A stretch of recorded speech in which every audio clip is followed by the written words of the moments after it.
Buenas tardes. Reciban un saludo a la distancia. Soy el estudiante de la Universidad Virtual del Estado de Guanajuato, Gildardo Reynoso Medrano, con matrícula académica 2103-2000. Actualmente estoy cursando el módulo de Derecho Procesal Penal 1, que es mi materia 30, con la asesoría del maestro Arturo Trujillo Ramos. Por lo que hoy, siendo 7 de julio del año 2023, compartiré por esta vía el reto que lleva por nombre ¿Cuáles fueron los antecedentes latinoamericanos de la reforma constitucional mexicana?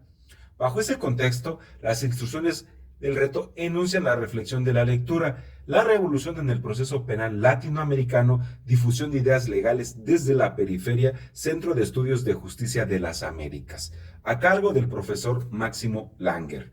Por lo anterior y en base a la lectura se dará respuesta a 3 interrogantes, las cuales las abordaré de la siguiente manera. Pero, primeramente, para poder entrar en contexto, necesitamos explicar cuál es la evolución del sistema penal acusatorio en México. Por lo que se cursaba el 21 de diciembre del año de 1940, etapa cuando nace la Academia Mexicana de Ciencias Penales, según una investigación UNAM 2017. Es decir, desde esa fecha ya se encontraba en vigor lo que podíamos considerar como los textos fundamentales que establecían la estructura del derecho procesal penal en México. Así pues, la Constitución del año de 1917 contenía artículos referentes al proceso penal.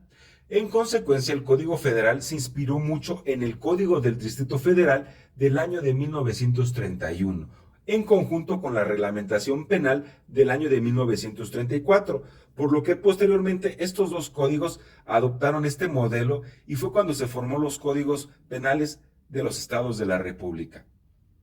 Lo cual me permite afirmar que en esa época el derecho procesal penal estaba unificado, pero a pesar de que había un código en cada estado, realmente solo obedecía a pautas, reglas que lo hacían un solo derecho procesal penal, a su vez inquisitivo. No obstante, a principios del siglo XXI viene un gran cambio en el derecho procesal, el cual fue en gran medida y gracias a diferentes manifestaciones por parte del colectivo, siendo que todo individuo ya estaba fastidiado, ya estaba cansado de todo el trato que recibían en los juzgados y precisamente levantaron la voz ante las autoridades competentes y de esta manera fue cuando se tuvo que impulsar esa revisión procesal tan necesitada. Para con ello iniciando ese proceso mediático, para así demostrar que ya era necesario el cambio, y no solamente fue ofrecido a los expertos en la materia, sino inclusive fue evidenciado al gobernado a plena luz del derecho.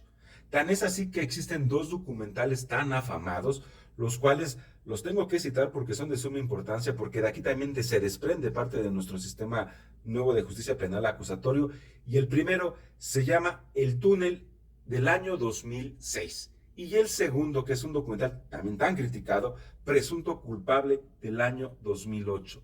Documentales que ofrecieron verdaderos indicios a todas luces de cómo se llevaba el proceso penal en aquellos tiempos.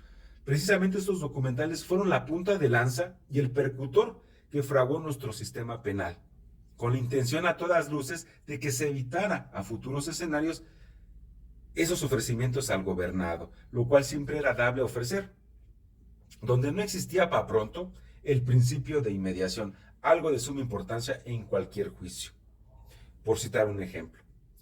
Pero gracias al esfuerzo de conferencias, artículos de revistas, numerosos comentarios en la prensa, dieron esa antesala a ese cambio en el proceso penal que bien hacía falta para el Estado mexicano. Siendo que el viejo proceso penal mexicano no servía a todas luces y el mismo estaba lleno de defectos, los cuales eran violatorios totalmente de derechos humanos, toda vez que este proceso era inquisitorio. Por consiguiente, este nuevo proceso que se enuncia estuvo y está lleno de ventajas, las cuales yo al día de hoy las considero cualidades, derivado que es un proceso acusatorio en defensa total de los derechos humanos, el cual debemos de traer a la escena por lo mínimo 3 conceptos jurídicos fundamentales que son la columna vertebral de este nuevo sistema, el cual fue el primer concepto, la reforma constitucional del año 2008 que dio nacimiento al llamado juicio oral y adversarial. El segundo, la reforma constitucional del año 2011, la cual se ocupó en el reconocimiento de los derechos humanos. Y el tercero, la creación del Código Nacional de Procedimientos Penales. Por lo que subrayo que este nuevo proceso es un proceso acusatorio adversarial y que el anterior proceso era punitivo. Pero a todas luces, hay quien afirma que ya no importa conocer cuál es el mejor proceso, siendo que ya fue historia. Y con esto me permito disentir, siendo que un pueblo necesita conocer realmente su historia. Asimismo, los juristas por excelencia necesitamos saber de dónde venimos, porque si fuera de otra manera, no sabríamos a dónde vamos. Por lo que el pasado, en resumen, nunca será pasado, tan solo es un aspecto del propio presente, el cual debe de ser en fruto de poder vivir en un estado de derecho garante, el cual sea en respeto, protección y reparación de los derechos humanos. Por lo tanto, ¿a qué refiere el autor cuando afirma que las reformas en materia de justicia penal se difundieron desde la periferia?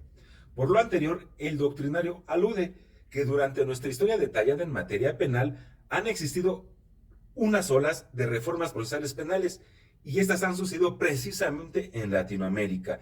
Mismas reformas que han quedado inconclusas, por lo que este anuario precisamente tiene a ofrecer esta óptica y llenar precisamente esa laguna jurídica en materia penal que todavía sigue coexistiendo.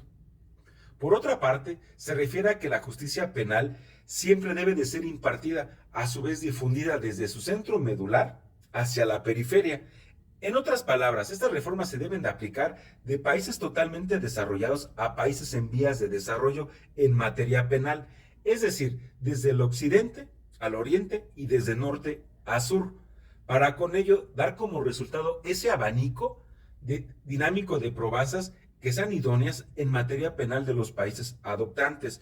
Pero lo que hay que puntualizar es que afortunadamente en México se tuvo que dar ese cambio de un sistema inquisitivo a un sistema moral. Y esto en gran medida tal vez sea un pequeño paso para nuestro sistema de derecho, el cual como jurista deseo que se convierta en un gran paso, el cual sea benéfico para nuestras futuras sociedades, las cuales necesitan evolucionar a un verdadero Estado de Derecho.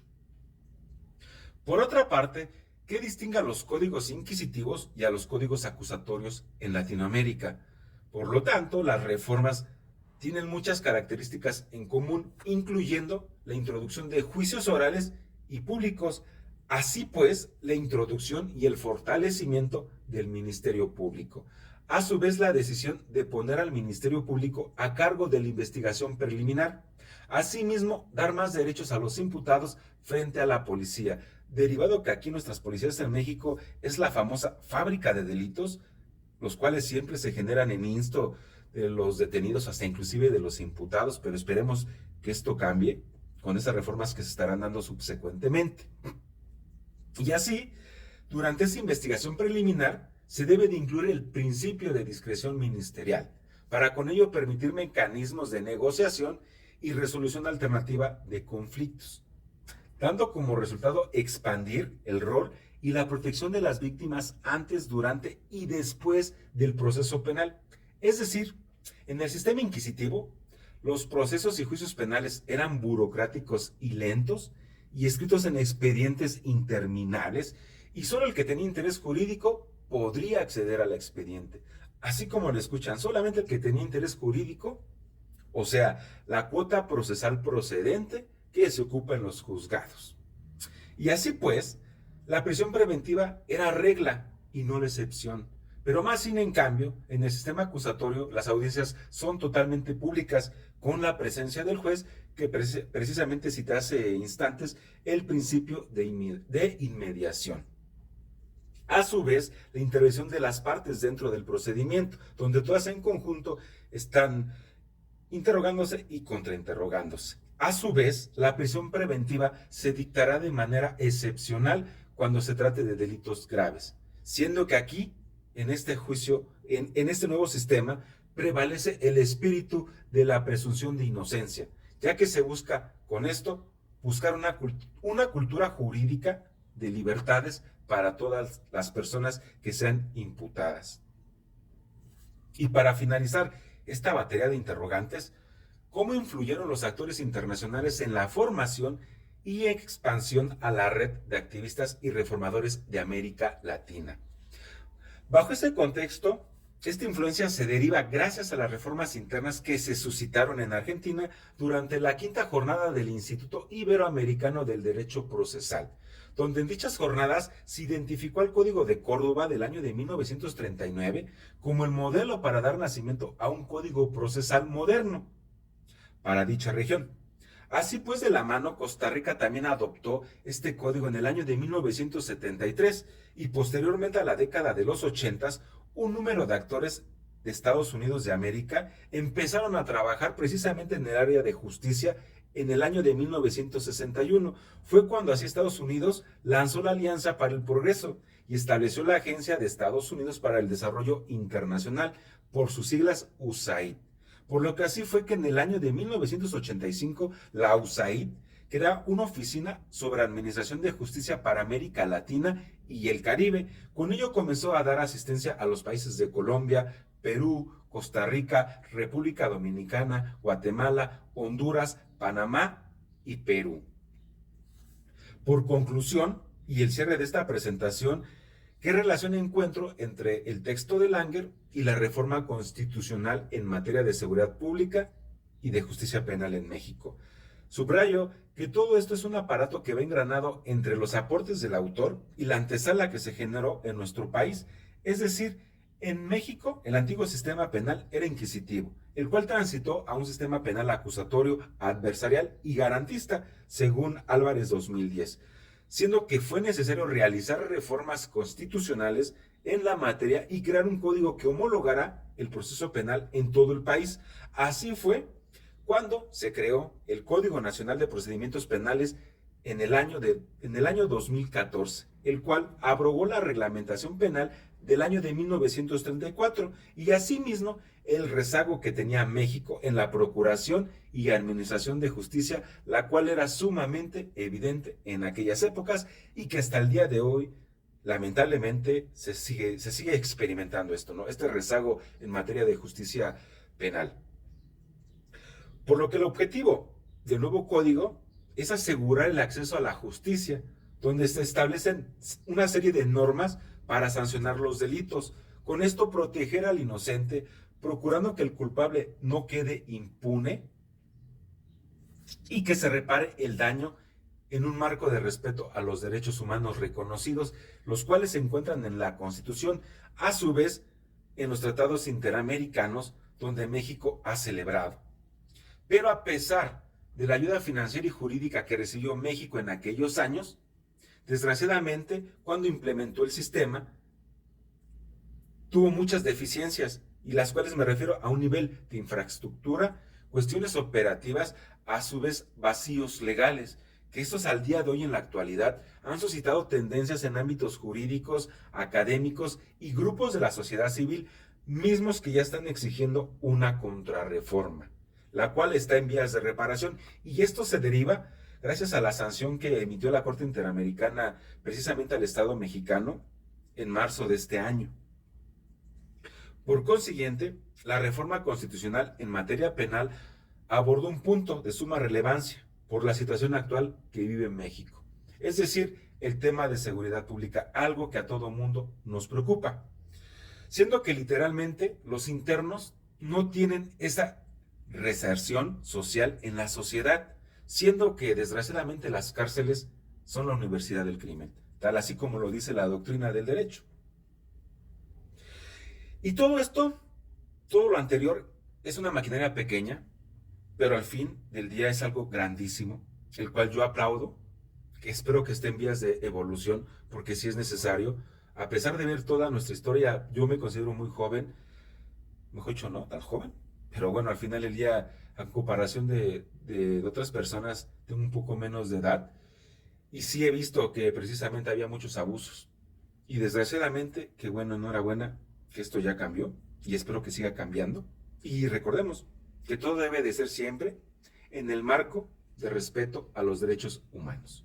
Derechos humanos que están reconocidos en el artículo 1 de la Constitución Política de los Estados Mexicanos, mismos que son aludidos por los tratados interamericanos en materia de derechos. Sin más por el momento, les agradezco su espacio y tiempo. Y por lo que recordemos, somos VG. Y hasta la próxima.